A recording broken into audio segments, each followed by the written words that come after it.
दोस्तों स्वागत है आप सबका स्टैटिस्टिक्स की कॉर्नी वीडियो में।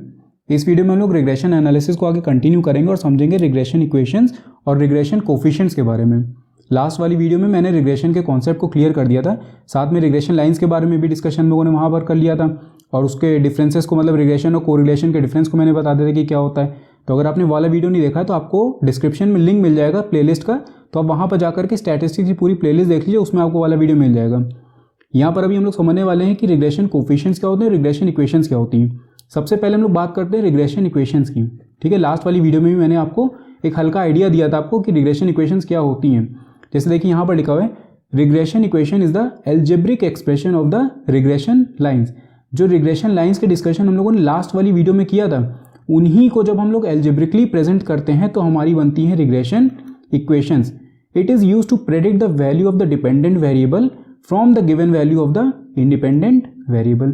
मतलब जो रिग्रेशन इक्वेशन हम लोग बनाएंगे, उस रिग्रेशन इक्वेशन के थ्रू हम लोगों का जो डिपेंडेंट वेरिएबल है उसकी वैल्यू हम लोग फाइंड कर सकते हैं from the given value of independent variable. अब कितने तरीके की रिग्रेशन इक्वेशन होंगी, जैसे आपको मैंने लाइंस के बारे में बताया था कि रिग्रेशन लाइन दो तरीके की होती है। एक होती है वाई ऑन एक्स, जहां पर जो वाई डिपेंड होता है एक्स पे, मतलब वाई ऑन एक्स का मतलब क्या है, वाई डिपेंड्स ऑन एक्स। तो एक तो ये रिग्रेशन लाइन होती है, और दूसरी क्या होती है, एक्स ऑन वाई की, मतलब जहां पर एक्स डिपेंड्स ऑन वाई होगा। तो जैसे हमारी रिग्रेशन लाइन होती है उसी को हम लोग जब कन्वर्ट करते हैं रिग्रेशन इक्वेशन में, तो वो भी हमारी कैसी बनती है, regression equation of x on Y और regression equation of Y on x. तो जो regression equation of Y on X होगा, मतलब वाई डिपेंड्स ऑन एक्स होगा, यहाँ पर वाई जो होगा वो क्या होगा, डिपेंडेंट वेरिएबल होगा, और एक्स क्या होगा, इंडिपेंडेंट वेरिएबल होगा। मतलब हम लोगों को एक्स की वैल्यू गिवन रहेगी, उसी गिवन वैल्यू के थ्रू हम लोग क्या करेंगे, वाई की वैल्यू को एस्टिमेट कर लेंगे। तो यहाँ पर जैसे देखिए लिखा हुआ है, this is use to describe the variation in the value of y from the given changes in the value of x. It can be expressed as follows. मतलब इक्वेशन जो होगी वो आपकी किस फॉर्म में होगी, y is equal to a plus b x, where a is the intercept on y axis and b is the slope of the line. उसके बाद देखिए जब regression equation x on y की हम लोग बात करेंगे, तो यहाँ पर क्या हो रहा है, यहाँ पर हम लोग x जो है हमारा क्या हो जाता है, डिपेंडेंट वेरिएबल हो जाता है, और y क्या हो जाता है, इंडिपेंडेंट वेरिएबल हो जाता है।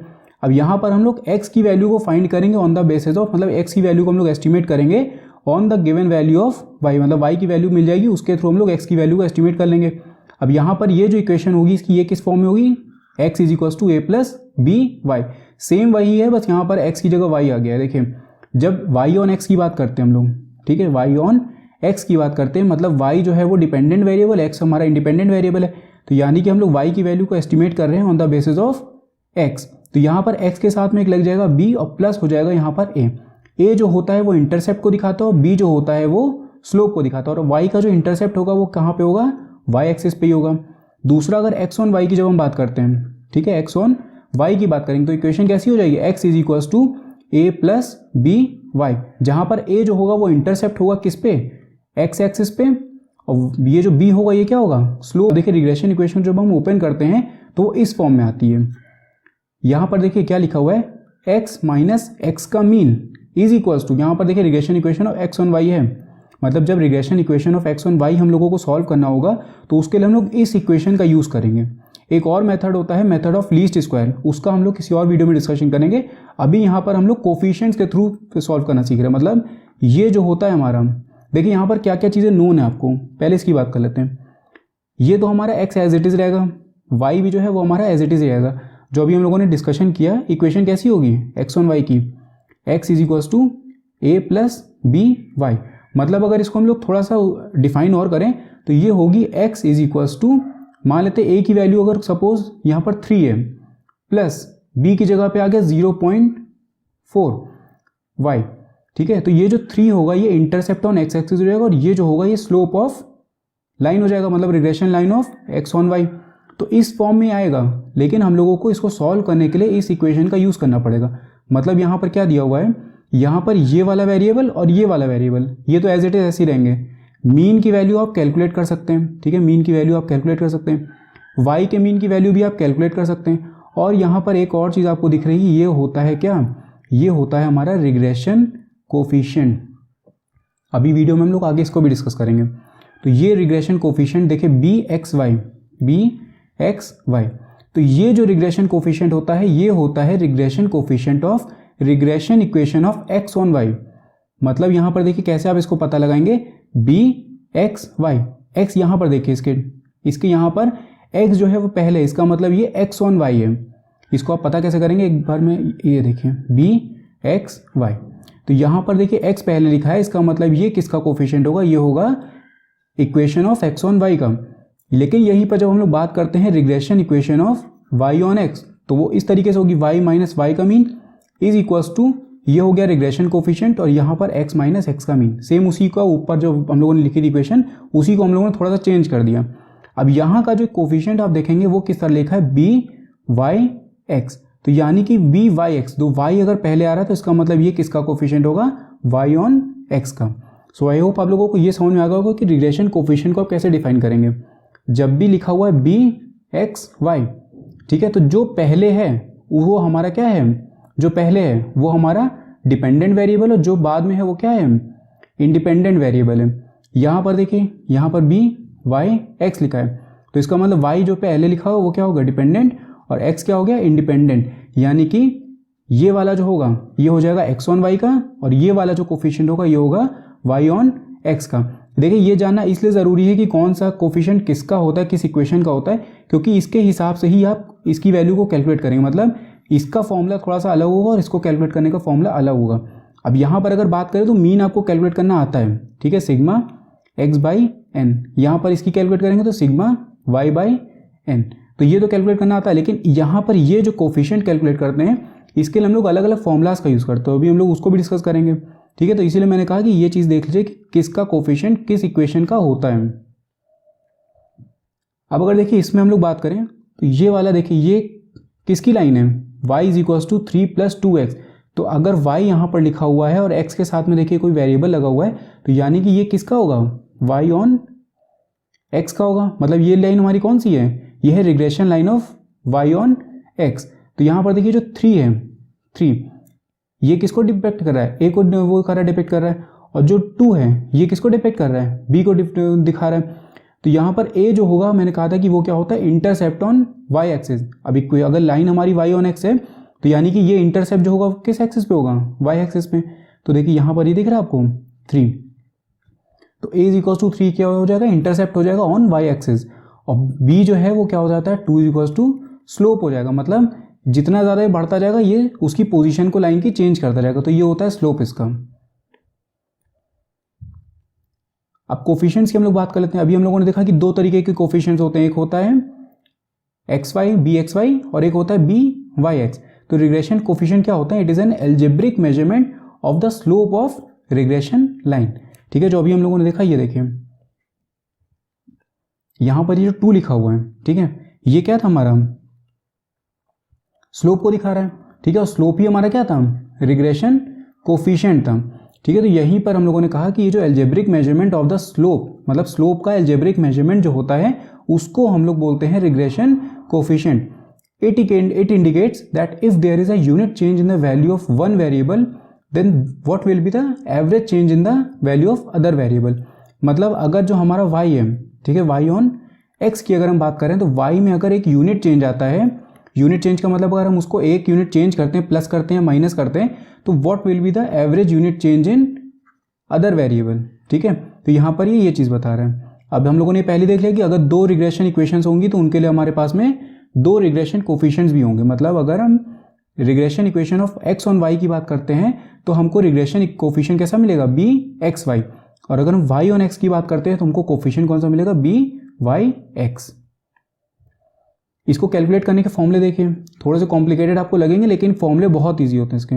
सबसे पहले देखिए, अब 2 कोफिशिएंट्स है तो यानी कि 2 तरह से हम लोगों को कैलकुलेट करना पड़ेगा। एक होगा एक्स ऑन वाई का यानी कि बी एक्स वाई, और एक होगा वाई ऑन एक्स का यानी कि बी वाई एक्स। आपको सिर्फ एक ही को याद करना है, दूसरे का फॉर्मूला इसी से बन जाता है। वो कैसे बनता है मैं बताता हूँ। देखिए यहाँ पर दिया हो अगर स्टैंडर्ड डेविएशन, और अगर आपको आर दिया हो, आर का मतलब क्या होता है, कोरिलेशन कोफिशिएंट, ठीक है। आर का मतलब क्या हो गया, कोरिलेशन कोफिशिएंट, और ये जो साइन आपको दिख रहा है ये है स्टैंडर्ड डेविएशन का। अगर ये आपको क्वेश्चन में गिवन है तो फिर आप कैसे निकालेंगे, b x y is equal to r multiplied by standard deviation of x divided by standard deviation of y. अब देखिए ये स्टैंडर्ड डेविएशन ऑफ एक्स और स्टैंडर्ड डेविएशन ऑफ वाई, यहाँ पर भी क्या हो जाएगा, सेम वही होगा। आर मल्टीप्लाइड बाई, लेकिन ऊपर न्यूमरेटर में क्या आ जाएगा स्टैंडर्ड डेविएशन ऑफ वाई और डिनोमिनेटर में क्या आ जाएगा स्टैंडर्ड डेविएशन ऑफ एक्स। अब देखिए यहाँ पर इसकी पोजीशन देखिए, यहाँ पर लिखा है बी एक्स वाई, मतलब x पहले है और y बाद में। तो जो x होगा जो पहले होगा वो न्यूमरेटर में जाएगा और y जो होगा वो किस में जाएगा डिनोमिनेटर में जाएगा। मतलब यहाँ पर देखिए r multiplied by standard deviation of x, मतलब x कहाँ गया ऊपर आ गया और y जो है वो बाद में है, तो डिनोमिनेटर में क्या चला जाएगा स्टैंडर्ड डेविएशन ऑफ y।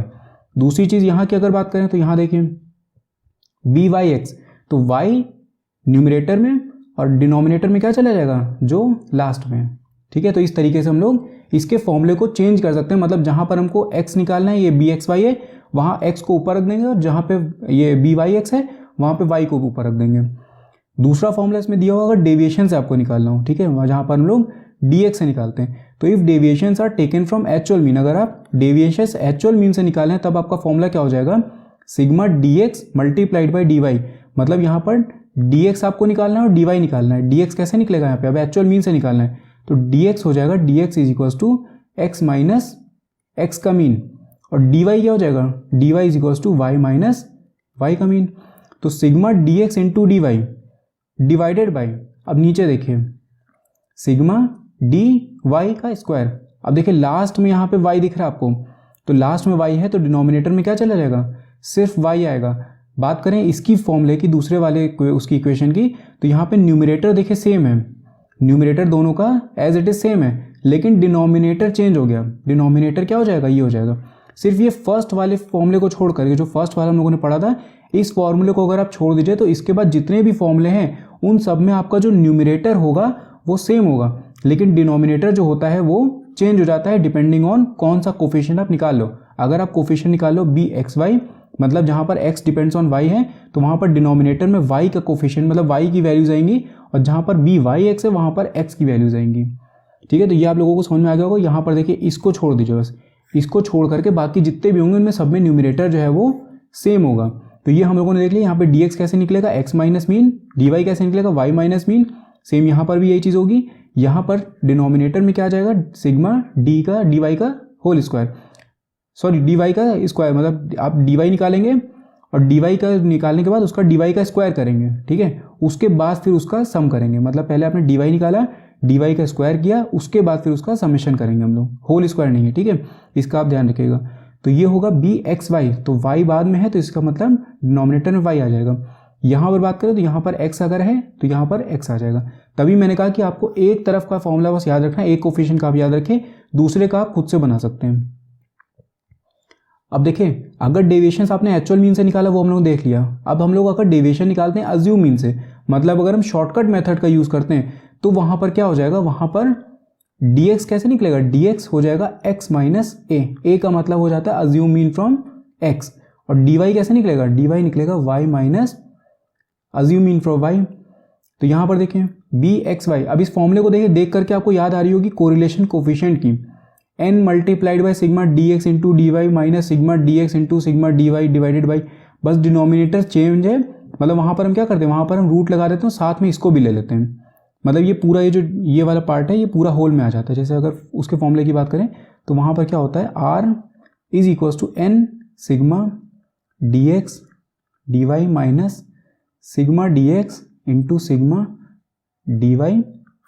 ठीक है, और डिनोमिनेटर में क्या हो जाता है n sigma dx square minus sigma dx का होल स्क्वायर, और एक और रूट लगता है इसमें, और वो हो जाता है n sigma dy square minus sigma dy का होल स्क्वायर। ठीक है, ये कोरिलेशन का था, मतलब मैं दिखाने के लिए आपको कर रहा हूँ कि कोरिलेशन की फॉर्मूले से इसको हम लोगों ने डिराइव किया है। तो अगर आपको कोरिलेशन का फॉर्मूला आता है तो आप इसको भी निकाल लेंगे।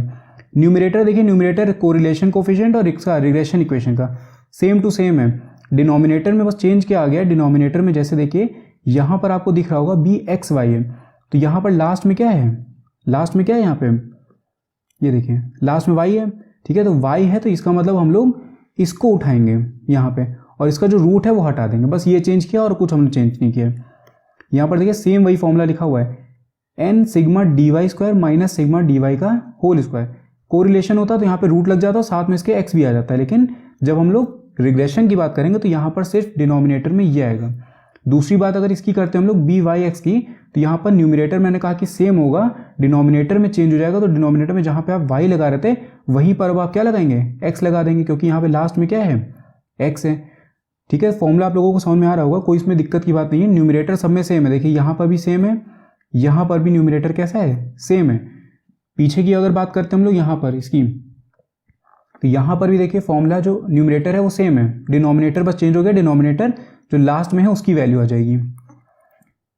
यहाँ पर देखें, यहाँ पर अगर y है तो यहाँ पर नीचे क्या आ जाएगा, sigma d y n sigma d y square minus sigma d y का होल स्क्वायर, और जब हम बी वाई एक्स निकालेंगे तो क्या हो जाएगा, n sigma d x square minus sigma d x का होल स्क्वायर। ऊपर as it is same to same वही चीज़ रहेगी। और लास्ट जो फॉर्म मेथड होता है हमारा वो होता है प्रोडक्ट मूवमेंट मेथड, या आप इसको स्क्वायर ऑफ वैल्यूज मेथड ही बोल सकते हो। ठीक है, जहाँ पर हम लोगों ने कोरिलेशन जब पढ़ा था तो उसमें भी ये फॉर्मूला था, सेम टू सेम वही फॉर्मूला यहाँ पर भी है। यहाँ पर एक्स और वाई का मतलब क्या है, ये डायरेक्ट आपकी वैल्यूज है। जैसे मान लीजिए एक्स दिया हुआ है 2 4 6 और वाई आपको दिया हुआ है 3 5 6, इस तरीके से वाई और एक्स दिया हुआ है। तो यहाँ एक्स और वाई का मतलब क्या होगा, यही वैल्यूज हैं। जैसे एक्स स्क्वायर अगर लिखा हुआ है तो एक्स स्क्वायर का मतलब है 2 का स्क्वायर यानी कि 4, 4 का स्क्वायर यानी कि 16, 6 का स्क्वायर यानी कि 36। तो ये सेम वैल्यूज होंगी, मतलब यहाँ पर कोई भी डेविएशन आपको नहीं निकालनी। जब प्रोडक्ट मूवमेंट मेथड आप करोगे तो यहाँ पे कोई भी डेविएशन आपको निकालनी नहीं, डायरेक्टली आप इसको सॉल्व कर देंगे। तो यहाँ पर हो जाएगा n sigma x y minus sigma x into sigma y और होल डिवाइडेड बाई क्या हो जाएगा, एन सिग्मा, अब देखिए लास्ट में वाई है तो नीचे क्या हो जाएगा, n sigma y square minus sigma y का होल स्क्वायर। जो कोरिलेशन का फॉर्मूला था वही सेम फॉर्मूला यहाँ पर भी है, वहाँ पर भी हमने अज्यूमिंग से किया था और हम लोगों ने स्क्वायर ऑफ वैल्यूज मेथड किया था। ये भी वही चीज़ है, बस यहाँ पर क्या है, जब y लास्ट में होगा तो y ले लेंगे, जब x लास्ट में होगा तो x लास्ट में ले लेंगे। कोरिलेशन में हम दोनों को साथ में ले लेते थे, मतलब इन दोनों को मल्टीप्लाई कर देते हैं डिनोमिनेटर में। इसको आप अगर नहीं भी देखते तो कोई इससे मतलब नहीं। आपको देखिए मेन जो फॉर्मूला याद रखना है वो एक ये फॉर्मूला याद रखिए, ठीक है, एक ये फॉर्मूला याद रखिए, ये वाला फॉर्मूला इसी से डिराइव हो जाता है, और एक आपको ये याद रख लिया आप बस। क्योंकि कई बार क्या होता है कि क्वेश्चंस में हम लोगों को डायरेक्टली स्टैंडर्ड डेविएशन और कोरिलेशन की वैल्यू दे देते हैं, तो वहाँ पर निकालना ये इजी हो जाएगा। तो बेकार के हम लोगों को नाटक नहीं करने और मतलब मेथड को और कॉम्प्लिकेट करें, तो ये वाला फॉर्मूला डायरेक्ट लगाइए और आंसर आपके सामने आ जाएगा इसका। ठीक है, अब देखिए यहाँ पर बात करते हैं। यहाँ पर हम लोगों ने इसको निकालना सीख लिया, इसको भी निकालना सीख लिया। मीन हम लोगों को ऑलरेडी निकालना आता है। तो अब हम लोग जैसे ही इस इक्वेशन में वैल्यूज को पुट करेंगे तो ये इक्वेशन कुछ इस तरीके से बनेगी। मान लीजिए x माइनस एक्स का जब हमने मीन निकाला तो हो गया मान लीजिए 20, ठीक है। b एक्स वाई की वैल्यू जब निकाली तो वो मान लेते हैं कि 0.5 है। y को एज इट इज ऐसे ही छोड़ देंगे, माइनस y का मीन हम लोगों ने सपोज निकाला वो आया 25, या फिर दूसरी वैल्यू ले लेते हैं 30 कर लेते हैं यहाँ पे, ठीक। अब इसको सॉल्व करेंगे तो ये हो जाएगा x। अब याद रखिएगा जब भी आप x ऑन y निकाल रहे हैं, मतलब यहाँ पर regression equation of x on y कर रहे हैं, यहाँ पे x डिपेंड्स ऑन y है, तो x को हमेशा LHS में रखिए। जैसे यहाँ पर दिया हुआ है x हमेशा कहाँ रखेंगे आप, लेफ्ट हैंड साइड में ही इसको रखिए। और जब y का निकालना है, y ऑन x करें तो आप y को कहाँ रखेंगे, लेफ्ट हैंड साइड में रखेंगे। तो हम लोग x को एज इट इज यहीं पे छोड़ देते हैं। अब क्या करते हैं, यहाँ -20 हो गया इज इक्वल्स टू 0.5 मल्टीप्लाई करेंगे अंदर, तो ये हो जाएगा 0.5 मल्टीप्लाइड बाई y माइनस, अब 0.5 मल्टीप्लाइड बाई 30 करेंगे तो क्या हो जाएगा 5 3 15, यानी कि ये हो जाएगा 15। अब क्या करेंगे, x को यहीं छोड़िए और 20 को इस साइड भेज दीजिए, तो ये हो जाएगा प्लस का 20 माइनस का जो 15 है साथ में इसके आ जाएगा, और ये प्लस का 0.5 ये, तो 0.5 y। तो जब इक्वेशन आप सॉल्व करेंगे तो ये होगी x is equals to 5 plus 0.5 y। तो ये हमारी इक्वेशन बन गई x ऑन y की। अब मान लेते हैं कि मैंने आपको एक वैल्यू दी कि y इज इक्वल्स टू जब 50 होगा तो x की वैल्यू क्या होगी, y इज इक्वल्स टू अगर 50 है तो x की वैल्यू क्या होगी। तो आप क्या करेंगे, इस y को डायरेक्टली यहाँ पे पुट करिए, तो ये हो जाएगा x is equals to 5 plus 0.5 multiplied by 50, तो 5 5 25 यानी कि 25 और प्लस 5 हो जाएगा तो ये हो जाएगा 30। मतलब जब x की वैल्यू 50 है तो y की वैल्यू कितनी है, 30 है। इसी तरीके से आप y में भी कर सकते हैं। तो ये होता है पूरा इसका कॉन्सेप्ट रिग्रेशन इक्वेशन और रिग्रेशन कोफिशिएंट्स का। लास्ट में हम लोग देख लेते हैं कि रिग्रेशन कोफिशिएंट्स की प्रॉपर्टीज क्या होती हैं। देखिए ये इंपॉर्टेंट होता है थोड़ा सा, अभी हम लोग आगे डिस्कस करेंगे कि क्यों होता है। देखिए it is denoted by b, हम लोगों ने देख लिया कि b एक्स वाई होगा या फिर b वाई एक्स होगा, ये हम लोगों ने ऑलरेडी डिस्कस कर लिया। It is express in terms of original unit, मतलब जिस यूनिट में हमारा डेटा होगा, मतलब एक्स और वाई अगर केजी में दिया हुआ है तो हमारा जो कोफिशिएंट निकलेगा वो भी कैसा होगा, केजीज में होगा। नेक्स्ट इसमें बता रहा है बिटवीन टू वेरिएबल से एक्स एंड वाई, मतलब ये यही चीज़ बोल रहा है कि आपको अगर दो रिग्रेशन इक्वेशन निकालनी है तो आपको दो कोफिशिएंट्स भी निकालने पड़ेंगे। एक होगा आपका regression coefficient of regression equation, ये coefficient of Y on X, और एक हो जाएगा एक्स ऑन वाई। उसके बाद ये बोल रहा है both regression equations must have same sign. ये इंपॉर्टेंट है, देखिए ये और ये वाली जो प्रॉपर्टी है ये इंपॉर्टेंट है। Both regression coefficient must have same sign, मतलब अगर हमारा, एक सेकेंड, मतलब अगर हमारा बी एक्स वाई आ रहा है 0.5 पॉजिटिव का, तो दूसरा जो हम निकालेंगे मतलब बी वाई एक्स अगर हम निकालेंगे तो वो भी कैसा होना चाहिए, वो भी पॉजिटिव होना चाहिए। लेकिन अगर मान लीजिए यहां पर नेगेटिव होता है, यहां पर अगर ये नेगेटिव है तो इसका मतलब दूसरा वाला भी नेगेटिव होना जरूरी है। और ये क्यों होना जरूरी है सेम साइन, ये भी मैं आगे बता रहा हूं आपको। इसके बाद लास्ट ये वाली दी हुई यहां पे क्या बोला, both regression coefficient can not be greater than 1, if 1 is greater than 1 then other must be less than 1। क्यों होता है ऐसा, ये भी अभी मैं आगे बताऊंगा क्यों। देखिए ये देखिए इसकी वजह से मैं बोल रहा हूँ ये चीज़। तो दो चीज़ हम लोगों ने देख ली कि जो रिग्रेशन कोफिशिएंट्स होते हैं मतलब बी एक्स वाई और बी वाई एक्स, इन दोनों के साइन जो होते हैं वो सेम होने चाहिए। मतलब अगर एक पॉजिटिव है तो दूसरा भी पॉजिटिव होना चाहिए, अगर एक नेगेटिव है तो दूसरा भी नेगेटिव होना चाहिए। दोनों के अलग अलग साइन नहीं हो सकते। दूसरी चीज़ यहाँ पर ये बोली गई है कि जो दोनों रिग्रेशन कोफिशिएंट है वो ग्रेटर देन 1 दोनों के दोनों नहीं हो सकते।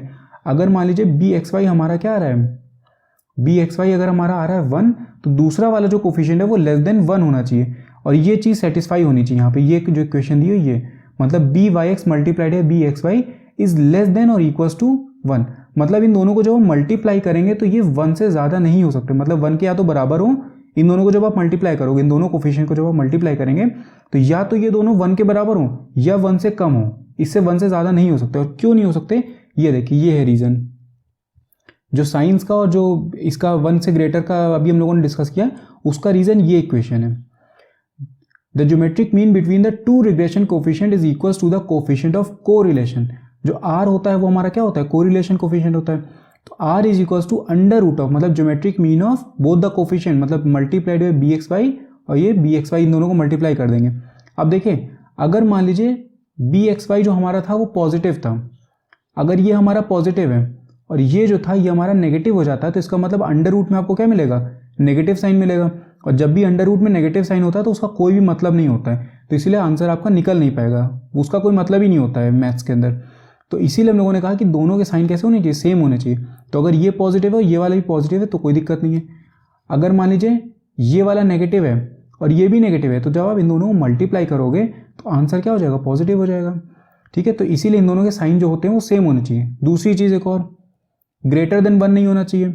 ग्रेटर देन 1 इसलिए नहीं होना चाहिए कि आर की वैल्यू क्या होती है, आर की value is less than equals to +1 और ग्रेटर देन इक्वल्स टू -1। मतलब जो कोरिलेशन कोफिशिएंट होता है उसकी वैल्यू किसके बीच में वेरी करती है, -1 से लेकर के +1 के बीच में। तो अगर इसकी वैल्यू मान लीजिए किसी एक की वैल्यू 1 होती है और दूसरे की वैल्यू भी मान लीजिए 1 हो जाती है, तो जब हम इसको निकालेंगे 1 से ज़्यादा, अगर मतलब इसकी मान लीजिए 1 से ज़्यादा हो जाती है, 1.2 हो जाती है, कुछ भी हो जाती है, तो इन दोनों को जब मल्टीप्लाई करके इनका रूट निकालेंगे तो वो ग्रेटर देन 1 आएगा। और आर की वैल्यू जो होती है वो कभी भी ग्रेटर देन 1 नहीं हो सकती है। तो इसीलिए हम लोगों ने कहा कि जो मल्टीप्लाई करते जब हम B x y multiplied by b Y x, तो इन दोनों की वैल्यू या तो 1 के बराबर हो या फिर 1 से कम हो। अब यहाँ पर देखिए जब आप एक की 1 है और दूसरा की वैल्यू 1.2 है, तो इन दोनों को जब हम मल्टीप्लाई करेंगे तो वो आएगा 1.2, और जब आप इसका रूट निकालेंगे तो 1.09 या समथिंग कुछ आएगा। तो इसका मतलब ये आंसर हमारा आर इज इक्वल्स टू गलत हो जाएगा। तो यही इसीलिए हम लोगों ने कहा कि ये जो सिचुएशन है ये वाली सेटिस्फाई होनी चाहिए। नेक्स्ट प्रॉपर्टी बोल रहा है correlation coefficient r will have the same sign as that of the regression coefficient. मतलब अगर हमारे b x y and b Y x अगर ये पॉजिटिव हैं दोनों, ठीक है, तो हमारा आर भी क्या हो जाएगा, पॉजिटिव हो जाएगा। लेकिन अगर ये दोनों नेगेटिव हैं तो इसका मतलब आर भी हमारा क्या हो जाएगा, नेगेटिव हो जाएगा। मतलब जब आप रूट के बाहर निकालेंगे तो वो भले ही पॉजिटिव आपको दिख रहा हो, लेकिन आपकी जो कोरिलेशन कोफिशिएंट की साइन होता है वो इनसे डिसाइड होता है। नेक्स्ट बोल रहा है arithmetic mean of both the regression coefficient is equals to और greater than the correlation coefficient. मतलब यहाँ पर अगर हम B x Y plus B Y x अगर डिवाइडेड बाई 2 कर देते हैं तो ये जो होगा वो इज ग्रेटर देन और इक्वल्स टू कोरिलेशन कोफिशिएंट होगा। लास्ट में बोल रहा है regression coefficients are independent of the change of origin but not of scale. Change of origin का मतलब होता है प्लस या माइनस, और स्केल का मतलब क्या होता है मल्टीप्लाई या डिवाइड। तो अगर हमारी जो वो दी हुई है सीरीज दी हुई है, ठीक है, यहाँ पर 2 4 6 और ये हो जाएगा 3 5 6, तो अगर हम इनमें कोई भी वैल्यू हर जो सारी की सारी इंडिविजुअल सीरीज हैं उन सब में अगर कोई भी वैल्यू प्लस करते हैं, मान लीजिए +1 किया, या इसमें भी हम लोगों ने फिर किया +1 और +1, तो इसका कोई भी इम्पैक्ट, मतलब जो हमने इस सीरीज से कोरिलेशन कोफिशिएंट निकाला, ये रिग्रेशन कोफिशिएंट निकाला था, वही सेम रिग्रेशन कोफिशिएंट हमारी दूसरी सीरीज में भी निकलेगा। और अगर स्केल की बात करें तो यहाँ पर अगर आप कोई भी चीज़ मल्टीप्लाई डिवाइड करते हो तो फिर आपका रिग्रेशन कोफिशिएंट चेंज हो जाएगा। मतलब क्या कहा इसमें कि अगर आप कोई भी वैल्यू को प्लस करते हो या फिर कोई भी वैल्यू को माइनस करते हो अपनी ओरिजिनल सीरीज में, तो आपके कोफिशिएंट पे, रिग्रेशन कोफिशिएंट पे कोई भी उसका इम्पैक्ट नहीं पड़ेगा। लेकिन अगर आपने कोई वैल्यू उसमें मल्टीप्लाई करी या कोई वैल्यू आपने उसमें डिवाइड कर दी अपनी पूरी सीरीज में, तो फिर उसका इम्पैक्ट जो है वो रिग्रेशन कोफिशिएंट पे पड़ जाएगा, मतलब उनकी वैल्यू चेंज हो जाएगी। तो ये पूरा था, हम लोगों ने कंप्लीट कर लिया है। रिग्रेशन कोफिशिएंट को देख लिया, रिग्रेशन इक्वेशंस देख लिए, हम लोगों ने सारे फॉर्मूले देख लिए। कोई भी तरीके का डाउट हो आप कमेंट सेक्शन में मुझसे पूछ सकते हैं। वीडियो अगर पसंद आया तो इसको लाइक करना मत भूलिएगा और चैनल को सब्सक्राइब कर दीजिएगा। नेक्स्ट वीडियो में हम लोग जो रिग्रेशन कोफिशिएंट होते हैं और पूरा एक फुल फ्लेजेड क्वेश्चन करेंगे, जहां पर हम लोग उसको रिग्रेशन कोफिशिएंट को भी कैलकुलेट करेंगे और रिग्रेशन इक्वेशन भी वहां पर सेट करेंगे और एस्टिमेट भी करेंगे वैल्यू को। तो इसलिए मैं कह रहा हूं कि अगर आपने चैनल को सब्सक्राइब नहीं किया तो चैनल को सब्सक्राइब भी कर लीजिए। मैं मिलता हूँ फिर आपसे नेक्स्ट वीडियो में। Thank you.